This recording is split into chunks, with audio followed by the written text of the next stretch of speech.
Europe 1, 6h46, Thomas Soto. Le kiosque d'Europe 1, vous l'avez entendu, Marion est hors le kiosque ce matin. C'est donc Marguerite Lefebvre qui s'occupe des régions. Bonjour Marguerite. Bonjour Thomas. Sophie Larmoyer pour l'international et Eva Rock devant la télé. Bonjour mesdames. Bonjour Thomas.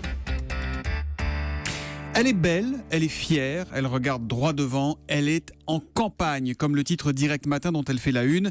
Et avouons-le, on a envie de voter pour elle. Mais on ne peut pas raisonnablement voter pour une vache, puisqu'elle, c'est Fine. Fine, la mascotte du salon de l'agriculture, une vache pie noire breton. Un salon plus politique que jamais, titre le gratuit. Elle aussi, elle est en campagne, Marine Le Pen, en une de Libération, qui titre Le FN et les affaires, main sale, tête haute, détournant au passage un vieux slogan des années 80 de Jean-Marie Le Pen, c'était à l'époque tête haute et main propre. Les affaires judiciaires s'accumulent autour de la dirigeante du FN, dont la chef de cabinet a été mise en examen. Pourtant, elle continue de faire la course en tête. C'est le bras d'honneur permanent, écrit Libé. Politique encore en une des Échos. Emmanuel Macron dévoile donc son projet économique. En quelques chiffres, ça donne 60 milliards d'économies dans les dépenses publiques, comme François Hollande en 2012. 50 milliards d'investissements publics, dont 15 pour la formation et 15 pour la transition écologique. Emmanuel Macron qui pense possible de supprimer 120 000 postes de fonctionnaires, qui veut faire une réforme des retraites. On retient encore que les communes pourront, si elles le souhaitent, revenir sur la réforme des rythmes scolaires. Son objectif pour le chômage, dont on aura les chiffres pour janvier tout à l'heure à 18h, c'est de passer à la fin de son quinquennat à 7% de la population active. Aujourd'hui, on est aux alentours de 10%. Emmanuel Macron, dont l'alliance avec François Bayrou fait aussi la une de La Croix. Au centre, une nouvelle dynamique. En titrant « Génération myope », aujourd'hui en France, ne parle pas de politique, ne parle pas des candidats, mais bien des élèves. Près de 30% d'entre eux ont besoin de lunettes. Alors intuitivement, on se dit que si les enfants n'y voient plus rien, c'est à cause des écrans, c'est ça, des téléphones portables, tout ça. Eh bien pas du tout. C'est l'absence de dopamine, figurez-vous, présente dans la lumière naturelle, la lumière du jour qui est responsable. Ils ne sortent pas assez. Le problème, c'est que cette myopie galopante est source parfois d'échecs scolaires. Une mauvaise vision multiplie, paraît-il, par 3 le risque de redoubler une classe. Donc la consigne est claire, c'est tout le monde dehors. Quelques pages plus tard, le même journal nous fait une révélation. La famille de Théo au cœur d'une enquête financière. Une enquête préliminaire a été ouverte pour suspicion d'abus de confiance et escroquerie. Elle porte sur le fonctionnement trouble d'une association de prévention et d'entraide créée par la famille à Aulnay-sous-Bois.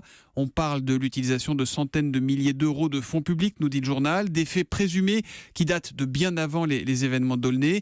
No comment du côté du ministère de l'Intérieur qui se borne à rappeler que le comportement de cette famille a été exemplaire depuis 3 semaines. 3-1 dans la presse quotidienne régionale, c'est donc avec vous, Marguerite Lefebvre. Monsieur Propre raccroche, c'est la une du Courrier Picard ce matin. Monsieur Propre, c'est René Dosière, le député de l'Aisne. Au cours de sa carrière, il s'était fait une spécialité, réclamer la transparence et traquer le gaspillage de l'argent public.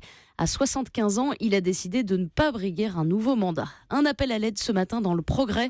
Il y a 3 mois, Marin, un jeune garçon de 20 ans, a voulu s'interposer pour défendre un couple en train de se faire agresser. Il a lui-même été passé à tabac. Sa mère lance aujourd'hui un appel aux dons car son fils, qui est sorti du coma, vit en ce moment en fauteuil roulant avec de lourdes séquelles. Marin devra faire au moins 5 ans de rééducation qui ne seront pas prises en charge par la sécurité sociale. Un appel aux dons donc pour la maman de Marin. On va mettre le lien sur europe1.fr pour ceux qui veulent filer un coup de main. Et puis la crème de l'élevage à Paris, c'est la une de la Nouvelle République des Pyrénées. Le salon de l'agriculture ouvre ses portes demain matin. Dans les Pyrénées-Atlantiques, les animaux qui représenteront le département ont déjà fait le trajet. Ils sont bien arrivés et installés porte de Versailles. Dont notre ami Fine, évidemment. On sera là-bas tout à l'heure en direct à 7h30. L'histoire du jour, c'est pas SOS fantôme avec des fantômes qui apparaissent et qui disparaissent, c'est plutôt SOS policier. Oui, c'est une histoire que nous raconte le Dauphiné ce matin. En matière de sécurité routière, on connaissait les voitures banalisées avec des radars à bord indétectables. Et bien désormais, on a les piétons fantômes. C'est le nom d'une opération inédite menée en Haute-Savoie. Des policiers en civil postés incognito aux abords d'un passage piéton pour repérer des conducteurs dangereux. Dès qu'ils voient un comportement risqué, ces policiers fantômes préviennent leurs collègues en uniforme qui se trouvent quelques mètres plus loin. Et ce sont eux qui arrêtent l'automobiliste. L'addition est salée puisque griller la priorité à un piéton, ça coûte 135 € et 4 points en moins sur le permis de conduire. Alors c'est un système qui vient d'être testé cette semaine dans plusieurs villes de Haute-Savoie comme Annecy, Annemasse notamment, et qui pourrait se propager à tout le département. Voilà, c'est le radar mobile humain en quelque sorte qui est testé. 4 points et 135 € pour un feu rouge. Pensez-y ce soir en passant à l'orange ou au rouge. À la une de la presse espagnole ce matin, le feuilleton judiciaire qui touche la famille royale d'Espagne, Sophie Larmoyer. Alors, plus précisément, c'est le beau-frère du roi, le mari de l'infante Cristina. Oui, Iñaki Urdangarin, ancien joueur de hand, double médaillé olympique, beau gosse d'1m97, entré en 1997 dans la famille royale d'Espagne en épousant la seconde fille du roi Juan Carlos, avec qui il a eu 4 enfants. Urdangarin, mouillé dans une affaire de corruption, est condamné la semaine dernière à 6 ans de prison. Hier, le tribunal de Palma de Mallorca a décidé de le laisser en liberté en attendant une décision définitive de la justice. Urdangarin n'ira pas en prison pour l'heure et pourra vivre en Suisse, titre El País. La famille vit à Genève depuis 3 ans pour échapper un peu à la pression médiatique. C'est plus pénible. Voilà. Le quotidien précise que le mari de l'infante devra quand même pointer tous les mois et prévenir du moindre déplacement hors d'Europe. Bon, mais qu'en pensent les Espagnols ? C'est totalement inédit qu'un membre de la famille royale soit condamné comme ça et risque carrément d'aller en prison, non ? Alors il faut se rappeler le contexte. Les Espagnols sont exaspérés par la corruption endémique de leurs dirigeants. Alors hier, une petite foule attendait Iñaki Urdangarin après l'audience. La version numérique du journal Ultima Hora raconte qu'il a quitté le tribunal sous les cris de chorizo, qui est un thème populaire pour dire voleur, ou encore rendez l'argent.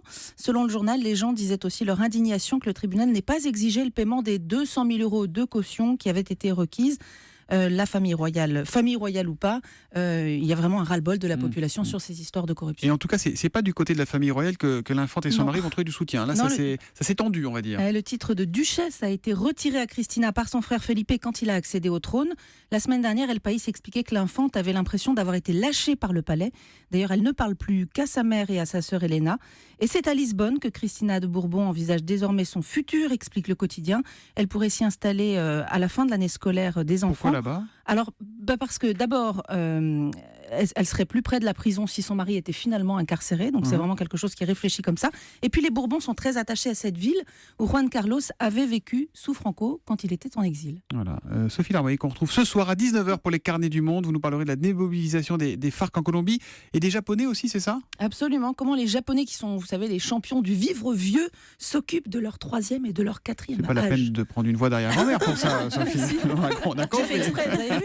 C'est bien. Acteur. César pour Sophie Larmoyer. Ça tombe bien, parce qu'on va en parler des Césars, ou plutôt de la vedette, la star des Césars ce soir, Belmondo par Belmondo.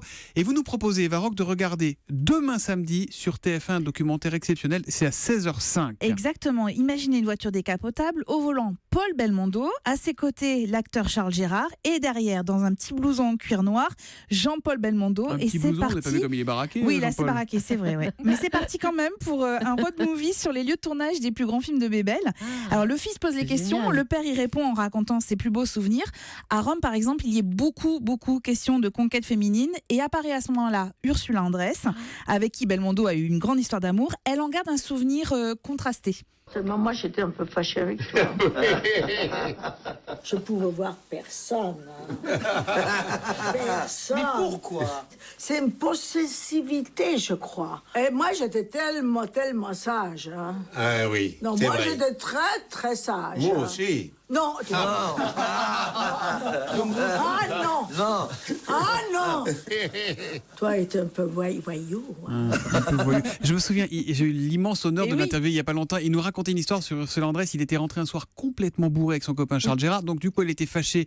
Elle avait verrouillé et fermé toutes les fenêtres. Il a voulu passer la fenêtre. par l'échelle et par la fenêtre. À ce moment-là, elle ouvre la fenêtre et elle pousse l'échelle et il s'était retrouvé par terre. C'était pas une scène de film, c'était la vérité. Hein. Et alors vous parliez de Charles Gérard, écoutez ce qu'il en dit de son copain. Je te dis le mot modéré, il l'avait rayé de son vocabulaire. Toujours 200 à l'heure. Il cassait les bagnoles, il cassait les vélos, il cassait les bateaux, il cassait tout. C'était vraiment un destructeur. C'est absolument jubilatoire parce que en plus Paul Belmondo et Jean-Paul Belmondo ne surjouent pas. On sent simplement le plaisir qu'ils ont à être ensemble et à revivre ces petits moments du passé avec tous les copains, parce que ça va de Bedos à Jean-Pierre Mariel, en passant par la jeune génération qui voit en Belmondo quand même un papa idéal, en l'occurrence Dujardin ou Dupontel qui refaisait les cascades de Bébel dans son jardin. C'est absolument génial. C'est une rediffusion, mais je vous le conseille vraiment. Belmondo par Belmondo sur TF1, c'est demain samedi à 16h05, et puis les Césars avec Jean-Paul Belmondo Superstar, c'est sur Canal+, en clair, oui. À 21h ce soir. Merci beaucoup les kiosquières.